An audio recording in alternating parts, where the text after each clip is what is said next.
माणबसा गुरुवार रे माँ को पाखरे तीन धूप करा जाए। से तीन धूप गुड़िक कौन आपण मैंने जानते कि ये वीडियो रे आसतु जानिबा ता सहित आहरी मध्य जानिबा माँ माने तो पूजा करिवे विवाहिता नारी माने तो पूजा करिवे जदि आपणकर घरे बढ़िला झियो माने अछंती तांको पई मध्य किछिटा नियम अछि से माने कोन करिवा उचित ता सहित जानिबा जे गुरुवार दिन एमती कोन गोटे जिंस अछि जोटा जम्मा भी काहाकू दबा कथा न केबे भी देबेनी ये सब जिंस आसतु जानिबा। तेबे प्रथम जानतु माँ को पाखरे तीन थर धूप हुए। प्रथम धूप को बाल धूप कहुए, द्वितीय थर धूप को शंखुड़ी धूप कहुए एवं तृतीय थर को संध्या धूप कहुए।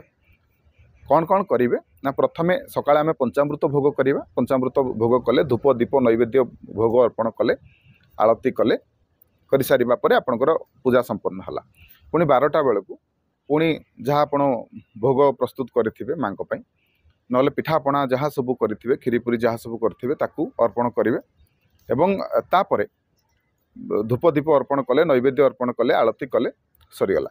एवं तृतीय थर संध्या धूप संध्या समय कौन करवा ना माँ को किसी मीठा भोग जमी मिश्री कि मिश्री तैयारी लडू मीठा भोग अर्पण करवा धूप दीप नैवेद्य अर्पण करेंगे आरती कले आपणकर सरीगला। ये हूँ तीन धूप।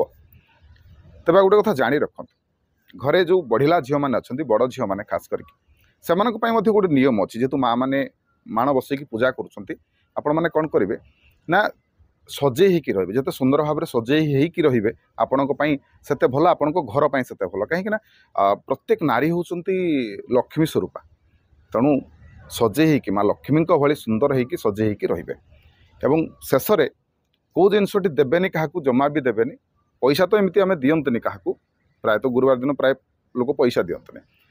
तेज मन रखु हलदी गुरुवार दिन हलदी केबे क्या देवेनि ये सब कथार ध्यान रखु जो घरे माण बसिकी पूजा करुँच।